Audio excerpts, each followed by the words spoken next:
ವರ್ಷದವರೆಗೂ ಕೂಡ ನಿರಂತರವಾಗಿ ಸಮಾಜದ ಜೊತೆಯಲ್ಲಿದ್ದುಕೊಂಡು ನಮಗೆಲ್ಲ ಧೈರ್ಯವನ್ನು ತುಂಬುತ್ತಾ ಇರುವಂಥ ಪರಮ ಪೂಜನೀಯ ಶ್ರೀ ಶ್ರೀ ಶ್ರೀ ಮೋಹನದಾಸ್ ಸ್ವಾಮೀಜಿ ಶ್ರೀ ಕ್ಷೇತ್ರ ಮಾಣಿಲ ಇವರ ಅನುಗ್ರಹವನ್ನು ಪ್ರಾರ್ಥಿಸುತ್ತಾ ಇವತ್ತಿನ ಸಭಾಧ್ಯಕ್ಷತೆಯನ್ನು ವಹಿಸಿರುವ ನನ್ನ ಆತ್ಮೀಯರು ಆಗಿರುವ ಶ್ರೀ ಮಹಾವಿಷ್ಣು ಕ್ಷೇತ್ರ ಕುತ್ಯಾಳ ಮತ್ತು ಕೋಟಿ ಚೆನ್ನಯ್ಯ ಕ್ಷೇತ್ರ ಪುತ್ತೂರು ಇಲ್ಲಿಯ ಮುಕ್ತೇಶ್ವರರಾಗಿರುವ ನಮ್ಮ ಕರುನಾಡಿನ ಹೆಮ್ಮೆ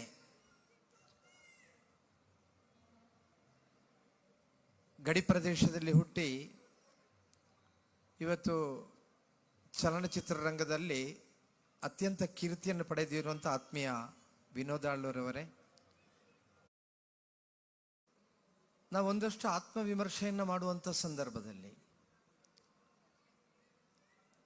ಯಾರು ಸಜ್ಜನರು ಯಾರು ದುರ್ಜನರು ನಮಗೆ ಅದನ್ನು ವಿಭಾಗ ಮಾಡುವುದೇ ಬಹಳ ಕಷ್ಟವಾಗಿರುವಂಥ ಕೆಲಸ. ಕೆಲವೊಂದು ವೇಳೆ ಜೀವನದಲ್ಲಿ ಬೇಕಾದಷ್ಟು ಒಳ್ಳೆಯ ವಿಚಾರಗಳನ್ನು ತುಂಬಿಕೊಂಡು ಒಳ್ಳೆಯ ಕಾರ್ಯಗಳಲ್ಲಿ ತೊಡಗಿಸಿಕೊಂಡು ತಾನು ಮಾಡಿರುವಂಥದ್ದು ಯಾವುದು ಕೂಡ ಅದು ಸ್ವಾರ್ಥಕ್ಕೋಸ್ಕರವಾಗಿ ಅಲ್ಲ, ಅಥವಾ ತಾನು ಮಾಡಿರುವಂಥದ್ದು ಯಾವುದೂ ಕೂಡ ಪ್ರಚಾರವನ್ನು ಪಡ್ಕೊಳ್ಳಿಕ್ಕೋಸ್ಕರವಾಗಿ ಅಲ್ಲ, ಭಗವಂತ ನನಗೆ ಕೊಟ್ಟಿರುವಂಥ ಚೈತನ್ಯವನ್ನು ನಾನು ಸಮರ್ಪಣೆ ಮಾಡ್ತಾ ಇದ್ದೇನೆ ಅಂತ ಹೇಳುವಂಥ ಸಂದರ್ಭದಲ್ಲಿ ನಾನೇನು ಮಾಡಿದ್ದೇನೆ ಎಂಬುದನ್ನು ಕೂಡ ನಾವು ಹೇಳಬಾರದು. ನಾನು ಏನು ಮಾಡಿದ್ದೇನೆ ಎಂಬುದನ್ನು ನಾವು ಹೇಳುವಂಥ ಸಂದರ್ಭದಲ್ಲಿ ಒಂದು ವೇಳೆ ನಾವು ಮಾಡಿರುವಂಥ ಆ ಸೇವೆಯ ಫಲವೂ ಕೂಡ ನಮ್ಮ ಕೈ ಬಿಟ್ಟು ಹೋಗಬಹುದು. ಭಗವಂತ ಯಾರ ಜೊತೆ ನಿಲ್ತಾನೆ? ನಿತ್ಯ ನಿರಂತರವಾಗಿ ಸಮರ್ಪಣಾ ಭಾವದಿಂದ ತೊಡಗಿಸಿಕೊಂಡಿರುವಂಥ ಈ ಪ್ರಪಂಚದಲ್ಲಿ ನಡೀತಾ ಇರುವಂಥ ವಿದ್ಯಮಾನಗಳಿಂದಲಾಗಿ ತನಗೆ ಏನೇ ಸಿಕ್ಕಿದರೂ ಕೂಡ ಅದು ಭಗವಂತನ ಪ್ರಸಾದ ಎಂಬ ಭಾವನೆಯೊಂದಿಗೆ ತೊಡಗಿಸಿಕೊಳ್ಳುವವರ ಜೊತೆಯಲ್ಲಿ ಯಾವತ್ತೂ ಕೂಡ ಭಗವಂತ ನಿಲ್ತಾನೆ. ಅಲ್ಲದಿದ್ದರೆ ನಾವು ಕೆಲವೊಮ್ಮೆ ಎಣಿಸ್ತೇವೆ ತುಂಬ ಸಜ್ಜನರು ಅಂತ, ಆದರೆ ಆ ಸಜ್ಜನರು ಕೇವಲ ನಮ್ಮ ಕಣ್ಣಿಗೆ ಕಾಣುವಾಗ ಮಾತ್ರ ಇರ್ತಾರಷ್ಟೇ.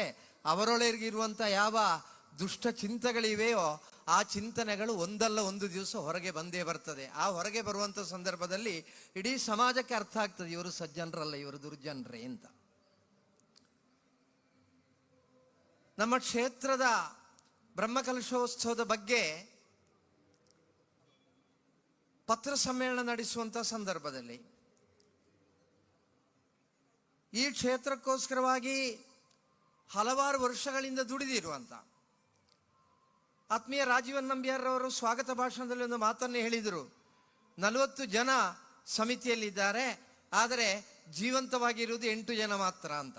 ಯಾಕೆಂದರೆ 40 ಜನ ಇರುವಂಥ ಸಮಿತಿಯಲ್ಲಿ ಬಾಕಿ ಇರುವ 32 ಜನ ಕ್ಷೇತ್ರಕ್ಕೆ ಬರುವುದಿಲ್ಲ ಅಂತ ಆದರೆ ಅವರು ಜೀವಂತವಾಗಿದ್ದಾರೆ ಅಂತ ಅರ್ಥ ಅಲ್ಲ. ಹಾಗೆ ಅತ್ಯಂತ ಸಕ್ರಿಯವಾಗಿ ತೊಡಗಿಸಿಕೊಂಡವರು ಕೆಲವರು ಮಾತ್ರ.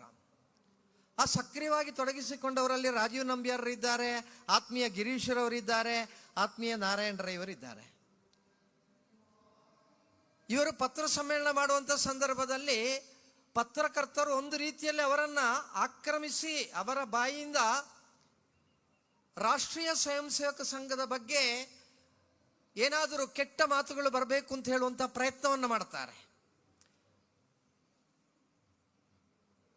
ಇಲ್ಲಿ ಅಪಪ್ರಚಾರ ಮಾಡುವವರು ತುಂಬ ಜನ ಇದ್ದಾರೆ. ರಾಷ್ಟ್ರೀಯ ಸ್ವಯಂ ಸೇವಕ ಸಂಘ ಅಂದರೆ ಮುಸಲ್ಮಾನರ ವಿರೋಧಿ, ರಾಷ್ಟ್ರೀಯ ಸ್ವಯಂ ಸೇವಕ ಸಂಘ ಅಂದರೆ ಕ್ರಿಸ್ಟಿಯನ್ರ ವಿರೋಧಿ, ರಾಷ್ಟ್ರೀಯ ಸ್ವಯಂ ಸೇವಕ ಸಂಘ ಯಾವುದೋ ಒಂದು ರಾಜಕೀಯ ಪಕ್ಷಕ್ಕೆ ಮಾತ್ರ ಬೆಂಬಲವಾಗಿ ನಿಲ್ಲುವಂಥದ್ದು ಅಂತ.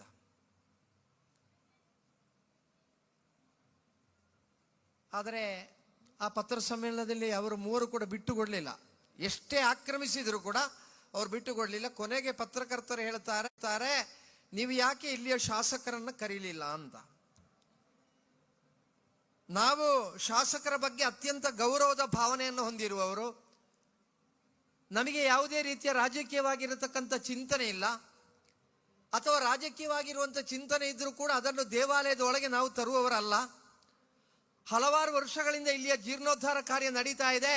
ಈ ಜೀರ್ಣೋದ್ಧಾರ ಕಾರ್ಯದಲ್ಲಿ ಇಲ್ಲಿಯ ಪ್ರಧಾನ 3 ಪಕ್ಷಗಳ ನಾಯಕರು, ಆತ್ಮೀಯ ರಾಜೀವನ್ ನಂಬ್ಯಾರ್ ಒಂದು ರಾಜಕೀಯ ಪಕ್ಷದಲ್ಲಿ ಗುರುತಿಸಿಕೊಂಡವರಾಗಿದ್ದರೆ, ಆತ್ಮೀಯ ಗಿರೀಶ್ರವರು ಒಂದು ರಾಜಕೀಯ ಪಕ್ಷದಲ್ಲಿ ಗುರುತಿಸಿಕೊಂಡವರು, ಅದೇ ರೀತಿ ನನ್ನ ಹಾಗೆ ಇರುವವರೆಲ್ಲರೂ ಕೂಡ ಒಂದು ರಾಜಕೀಯ ಪಕ್ಷದಲ್ಲಿ ಗುರುತಿಸಿಕೊಂಡವರು. ನಾವೆಲ್ಲಿಯೂ ಕೂಡ ದೇವಾಲಯದಲ್ಲಿ ರಾಜಕೀಯವಾಗಿರುವಂಥ ಚಿಂತನೆಯಲ್ಲಿ ತೊಡಗಿಸಿಕೊಳ್ಳಿಲ್ಲ, ರಾಜಕೀಯವಾಗಿರತಕ್ಕಂಥ ಭಾವನೆಯೂ ಇಲ್ಲ. ಒಂದು ವೇಳೆ ಶಾಸಕರನ್ನು ಕರೀಲಿಲ್ಲ ಯಾಕೆ ಅಂತ ಕೇಳಿದರೆ, ಆ ಶಾಸಕರನ್ನು ಕರಿಬಹುದಿತ್ತು.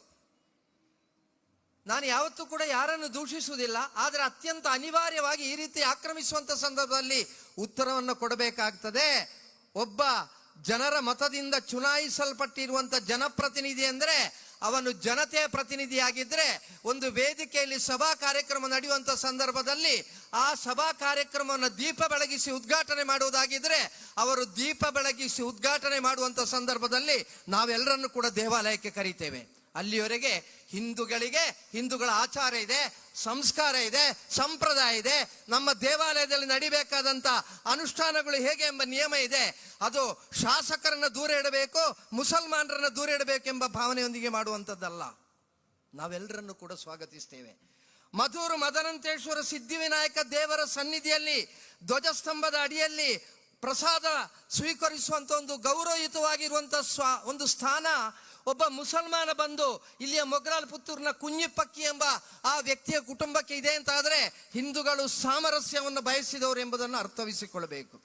ಅದಕ್ಕೆ ಬದಲಾಗಿ ಅವಕಾಶ ಸಿಕ್ಕುವಂಥ ಸಂದರ್ಭದಲ್ಲಿ ಯಾರ್ಯಾರನ್ನು ಆಕ್ರಮಿಸಲಿಕ್ಕಿರುವಂಥ ಪ್ರಯತ್ನವನ್ನು ಮಾಡುವಂಥ ಈ ಕೀಳು ಸಂಸ್ಕಾರವನ್ನು ಬಿಡಬೇಕು. ನಾವು ರಾಜಕೀಯ ಕ್ಷೇತ್ರದಲ್ಲಿ ಇರುವವರೆಲ್ಲರೂ ಕೂಡ ಆ ಹೊರಗಿಳಿಯುವಂಥ ಸಂದರ್ಭದಲ್ಲಿ ರಾಜಕೀಯ ಚಿಂತನೆಯನ್ನು ಮಾಡಿರಬಹುದು. ಆದರೆ ಎಲ್ಲಿಯೂ ಕೂಡ ನಾವೆಲ್ಲರೂ ಕೂಡ ದೇವರಲ್ಲಿ ಸಮರ್ಪಣಾ ಭಾವದಿಂದ ಆ ದೇವರ ಕಾರ್ಯ ಎಂಬ ಭಾವನೆಯೊಂದಿಗೆ ತೊಡಗಿಸಿಕೊಂಡವರು ಆದ ಕಾರಣ ಇಂಥ ಕೀಳು ರೋಗ ಇನ್ನು ಮುಂದಕ್ಕಾದರೂ ಕೂಡ ನಿಲ್ಲಬೇಕು. ಯಾರನ್ನು ಕೂಡ ಈ ರೀತಿ ಆಕ್ರಮಿಸಿ ತನ್ಮೂಲಕವಾಗಿ ನಿಮ್ಮ ಬೇಳೆಯನ್ನು ಬೇಯಿಸಿಕೊಳ್ಳಿಕ್ಕಿರುವಂಥ ಪ್ರಯತ್ನವನ್ನು ಮಾಡಿದರೆ, ಒಬ್ಬ ರಾಷ್ಟ್ರೀಯ ಸ್ವಯಂ ಸೇವಕ ಸಂಘದವರು ಮತ್ತೊಬ್ಬರು ಇಲ್ಲಿಯ ರಾಜ್ಯದ ಆಳುತ್ತಿರುವಂಥ ಸರ್ಕಾರವನ್ನು ಪ್ರತಿನಿಧೀಕರಿಸುವಂಥ ಕಮ್ಯುನಿಸ್ಟ್ ಪಕ್ಷದ ವ್ಯಕ್ತಿ, ಮತ್ತೊಬ್ಬರು ಇಲ್ಲಿ ಇಂಡಿಯನ್ ನ್ಯಾಷನಲ್ ಕಾಂಗ್ರೆಸ್ಸಿನ ವ್ಯಕ್ತಿ, ಈ 3 ಪಕ್ಷಗಳನ್ನು ಪ್ರತಿನಿಧೀಕರಿಸುವಂತವರು ಅಲ್ಲಿ ಇದ್ರು. ಅವರು 3 ಕೂಡ ಮಾತನಾಡಿದ್ದು ಒಂದೇ ಸ್ವರದಲ್ಲಿ, ಒಂದೇ ಭಾವನೆಯಲ್ಲಿ. ಯಾರಿಗೂ ಕೂಡ ನಮ್ಮನ್ನು ಬೇರೆ ಮಾಡಲಿಕ್ಕೆ ಸಾಧ್ಯ ಇಲ್ಲ, ಯಾಕೆಂದ್ರೆ ಇದು ಹಿಂದೂ ಸಮಾಜ. ಬಂಧುಗಳೇ, ನಮಗೆ ಶಿಸ್ತನ್ನು ಕಲಿಸಿರುವಂಥದ್ದು, ನಮಗೆ ಸಂಸ್ಕಾರವನ್ನು ಕಲಿಸಿರುವಂಥದ್ದು. ಒಂದು ವೇಳೆ ನಾವೆಲ್ಲರೂ ಕೂಡ ಇವತ್ತಿಗೂ ಕೂಡ ನಮ್ಮ ಕ್ಷೇತ್ರವನ್ನ ಈ ರೀತಿಯಾಗಿ ಉಳಿಸಿಕೊಂಡು ಬರಲಿಕ್ಕಿರುವಂಥ ಒಂದು ಅವಕಾಶವಿದ್ದಲ್ಲಿ ಅದರಲ್ಲಿ ರಾಷ್ಟ್ರೀಯ ಸ್ವಯಂ ಸೇವಕ ಸಂಘದ ಪಾಲು ಬಹು ದೊಡ್ಡದು. ಆದ ಕಾರಣ ನಮಗೆ ಯಾವತ್ತೂ ಕೂಡ ರಾಷ್ಟ್ರೀಯ ಸ್ವಯಂ ಸೇವಕ ಸಂಘ ತಾಯಿಯ ಸ್ಥಾನದಲ್ಲಿ ನಿಲ್ಲುವುದು. ನಾವು ಇವತ್ತು ವೇದಿಕೆಯಲ್ಲಿದ್ದೇವೆ. ಈಗ ತುಂಬ ಬಿಸಿ ಬಿಸಿಯಾಗಿರುವಂಥ ಸಮಯ.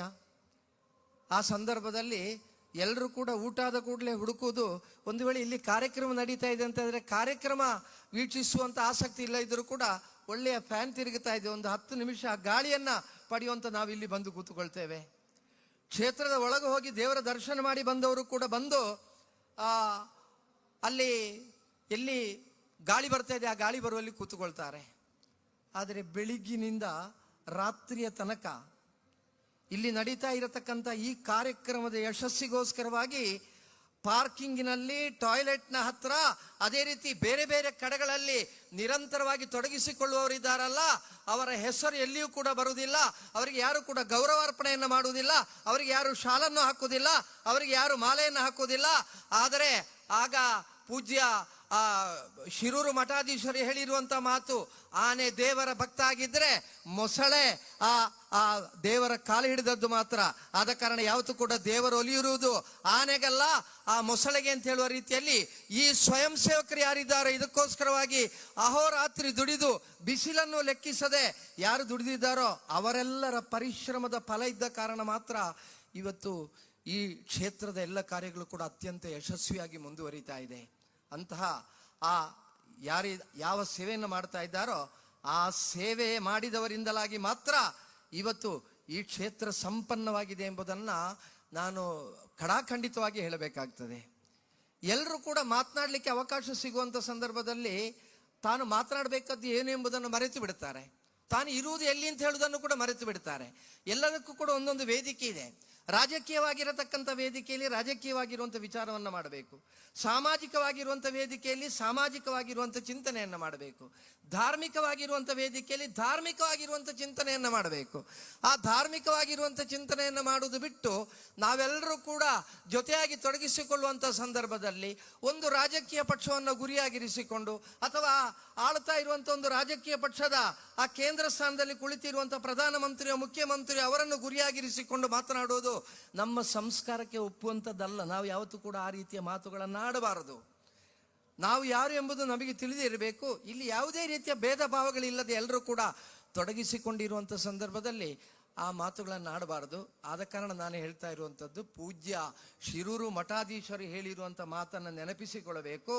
ಇಲ್ಲಿ ಅನೇಕ ದಾನಿಗಳು ಅವರು ಕೋಟಿ ಕೋಟಿ ರೂಪಾಯಿಯನ್ನು ಕೊಟ್ಟಿರುವ ಕಾರಣ ಇಲ್ಲಿಯ ಜೀರ್ಣೋದ್ಧಾರ ಕಾರ್ಯ ನಡೆದಿದೆ. ನಾವು ಆ ಸತ್ಯವನ್ನು ಒಪ್ಪಿಕೊಳ್ಳುತ್ತೇವೆ. ಆದರೆ ಆ ಕೋಟಿ ಕೋಟಿ ಕೊಟ್ಟಿರುವವರು ಕೊಡದಿದ್ರು ಕೂಡ ಆ ಕೋಟಿಯನ್ನು ಕೊಡ್ಲಿಕ್ಕೋಸ್ಕರವಾಗಿ ಭಗವಂತ ಮತ್ತೊಬ್ಬನನ್ನು ಕಳಿಸಿಕೊಡ್ತಾನೆ. ಕೋಟಿ ಕೊಟ್ಟಿದ್ದೇನೆ ಎಂಬುದಕ್ಕೋಸ್ಕರವಾಗಿ ಅವರ ಇಚ್ಛಾನುಸಾರವಾಗಿ ಮಾತನಾಡಲಿಕ್ಕೆ ಇರುವಂಥ ಅವಕಾಶ ಇಲ್ಲ. ಇಲ್ಲಿ ಕೋಟಿ ಕೊಟ್ಟಿರುವವರು ಶ್ರೇಷ್ಠರಲ್ಲ.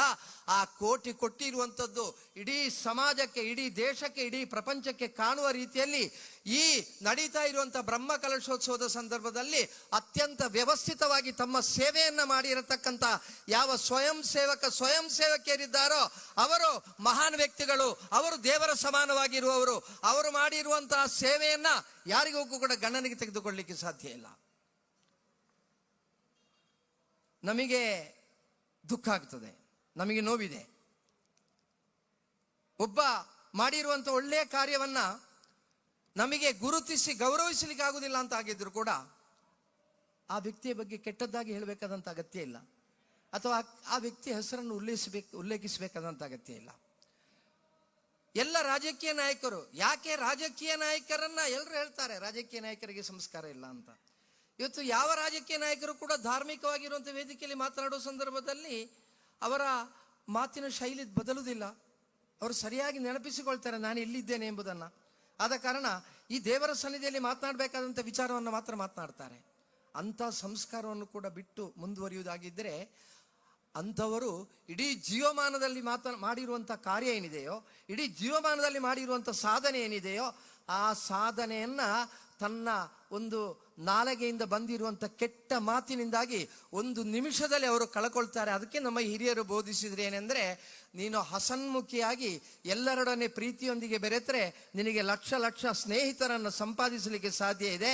ಅದೇ ಬದಲಾಗಿ ನೀನು ಮುಖ ಗಂಟಿಕ್ಕಿ ನಿನ್ನ ನಾಲಿಗೆಯಿಂದ ಒಂದು ಕೆಟ್ಟ ಮಾತನ್ನಾಡಿದರೆ ಅದೇ ಕ್ಷಣದಲ್ಲಿ ಲಕ್ಷ ಲಕ್ಷ ಶತ್ರುಗಳನ್ನು ಕೂಡ ಸಂಪಾದನೆ ಮಾಡಲಿಕ್ಕೆ ಸಾಧ್ಯ ಇದೆ ಎಂಬ ಆ ವಿಚಾರ ಏನಿದೆಯೋ ಅದನ್ನೆಲ್ಲರೂ ಕೂಡ ಅರ್ಥವಿಸಬೇಕು. ದಯವಿಟ್ಟು ರಾಜಕೀಯ ಕ್ಷೇತ್ರದಲ್ಲಿ ಇರುವವರು ಕೇವಲ ಓಟಿಗೋಸ್ಕರವಾಗಿ ಮಾತ್ರ ಬರುವುದಲ್ಲ, ಬದಲಾಗಿ ಆ ರಾಜಕೀಯ ಕ್ಷೇತ್ರದಲ್ಲಿ ಇರೋರು, ನಾನು ಅದಕ್ಕೆ ಆಗಲೇ ಉಲ್ಲೇಖಿಸಿದೆ, ಇಲ್ಲಿರುವ ಭಾರತೀಯ ಜನತಾ ಪಾರ್ಟಿಯ ಕಾರ್ಯಕರ್ತರು, ಇಲ್ಲಿಯ ಇಂಡಿಯನ್ ನ್ಯಾಷನಲ್ ಕಾಂಗ್ರೆಸ್ನ ಕಾರ್ಯಕರ್ತರು, ಇಲ್ಲಿಯ ಕಮ್ಯುನಿಸ್ಟ್ ಪಾರ್ಟಿಯ ಕಾರ್ಯಕರ್ತರು ಎಲ್ಲರೂ ಕೂಡ ಕೇವಲ ನಿನ್ನೆ ಮೊನ್ನೆಯಿಂದ ದುಡಿದಿರುವಂಥದ್ದಲ್ಲ.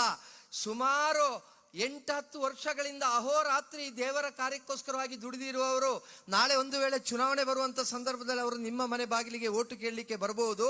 ಆಗ ನಿಮಗೆ ಹೇಳಲಿಕ್ಕೆ ಸಾಧ್ಯ ಇಲ್ಲ ನೀನು ಓಟಿಗಾಗುವಾಗ ಮಾತ್ರ ಬಂದಿದ್ದಂತ ಹೇಳಲಿಕ್ಕೆ ಆಗುವುದಿಲ್ಲ. ಬದಲಾಗಿ ನೀನು ಆ ಮದನಂತೇಶ್ವರ ಸಿದ್ಧಿವಿನಾಯಕನ ಸನ್ನಿಧಿಯಲ್ಲಿ ನೀನು ಸೇವೆಯನ್ನು ಮಾಡುವುದನ್ನು ನಾನು ಗಮನಿಸಿದ್ದೇನೆ ಅಂತ ಹೇಳುವಂಥ ಮಾತನ್ನು ಎಲ್ಲರೂ ಹೇಳಬೇಕಾಗ್ತದೆ ಬಂಧುಗಳೇ. ಆದ ಕಾರಣ ರಾಜಕೀಯದಲ್ಲಿರುವವರು ಕೇವಲ ಓಟಿಗೋಸ್ಕರವಾಗಿ ಮಾತ್ರ ಬರ್ತಾರೆ ಎಂಬುದು ತಪ್ಪು ಕಲ್ಪನೆ. ರಾಜಕೀಯ ಕ್ಷೇತ್ರದಲ್ಲಿ ಇರುವವರಾಗಿರ್ಲಿ, ಧಾರ್ಮಿಕ ಕ್ಷೇತ್ರದಲ್ಲಿ ಇರುವವರಾಗಿರ್ಲಿ, ಸಾಮಾಜಿಕವಾಗಿರುವಂಥ ಕ್ಷೇತ್ರದಲ್ಲಿ ಇರುವವರಾಗಿರ್ಲಿ, ಯಾರಿಗೆ ನಾನು ಯಾರು ಅಂತ ಗೊತ್ತಿದೆಯೋ ಆ ಗೊತ್ತಿರೋರು ಯಾವತ್ತೂ ಕೂಡ ಸರಿಯಾಗಿರ್ತಾರೆ. ಆ ಗೊತ್ತಿಲ್ಲದವರು ಯಾವ ಕ್ಷೇತ್ರದಲ್ಲಿದ್ದರೂ ಕೂಡ ಅವರು ಆ ಕ್ಷೇತ್ರಕ್ಕೆ ಅಪಚಾರವನ್ನೇ ಎಸಗುತ್ತಾರೆ ಎಂಬುದರಲ್ಲಿ ಯಾವುದೇ ರೀತಿಯ ಸಂಶಯ ಇಲ್ಲ. ನಾನು ಯಾರೊಬ್ಬನನ್ನು ನೋಯಿಸಲಿಕ್ಕೋಸ್ಕರವಾಗಿ ಹೇಳ್ತಾ ಇಲ್ಲ, ಆದರೆ ಬದಲಾಗಿ ಈ ದೇವಾಲಯಕ್ಕೋಸ್ಕರವಾಗಿ ದುಡಿತಾ ಇರುವಂತ ಲಕ್ಷ ಲಕ್ಷ ಕಾರ್ಯಕರ್ತರ ಮನಸ್ಸಿಗೆ ನೋವಾಗುವಂತ ಸಂದರ್ಭದಲ್ಲಿ ನಾವು ಯಾವತ್ತೂ ಕೂಡ ಒಂದು ದೇವರ ಸೇವೆ, ನಾನೊಂದು ಸಂಘಟನಾತ್ಮಕವಾಗಿ ತೊಡಗಿಸಿಕೊಂಡಿರುವಾಗ ಕಾರ್ಯಕರ್ತರ ಭಾವನೆ ಇದನ್ನು ಗೌರವಿಸುವರು. ಆದ ಕಾರಣ ದಯವಿಟ್ಟು ಹಿರಿಯರು ಯಾವತ್ತೂ ಕೂಡ ಸಮಾಜಕ್ಕೆ ಮಾರ್ಗದರ್ಶನ ಮಾಡಬೇಕು.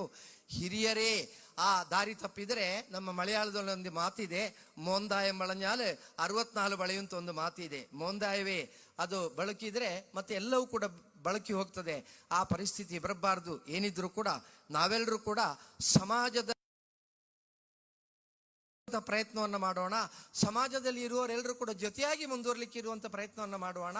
ಎಲ್ಲೆಲ್ಲಿ ಯಾವ ಸಮಯದಲ್ಲಿ ಏನೇನು ಕಾರ್ಯಗಳಾಗಬೇಕೋ ಅದೆಲ್ಲವನ್ನು ಕೂಡ ದೇವರು ಮಾಡಿಸ್ತಾರೆ.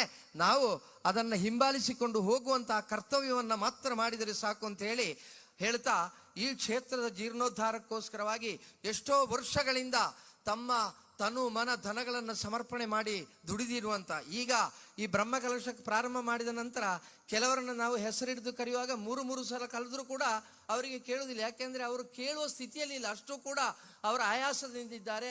7ನೇ ತಾರೀಕಿನವರೆಗೆ ಒಮ್ಮೆ ಕಳೆದ್ರೆ ಎಲ್ಲ ಜವಾಬ್ದಾರಿ ಮುಗೀತು ಅಂತ ಹೇಳುವಂತ ಭಾವನೆಯೊಂದಿಗಿದ್ದಾರೆ. ಅವರಿಗೆ 3 ಸಲ ಅವರ ಹೆಸರು ಕೂಗಿ ಕರೆದ್ರೂ ಗೊತ್ತಾಗುದಿಲ್ಲ. ಕೆಲವು ಕೇಳ್ಬೋದು ಅವರಿಗೆ, ಬ್ರಹ್ಮಕಲಶ ಶುರುವಾದ ನಂತರ ಗಣ್ಯ ಮಾಡುವುದಿಲ್ಲ ಅಂತ. ಗಣ್ಯ ಮಾಡುವುದಲ್ಲ, ಅವರಿಗೆ ಅವರನ್ನೇ ನಿಯಂತ್ರಿಸಿಕೊಳ್ಳಿಕ್ಕೆ ಆಗ್ತಾ ಇಲ್ಲ.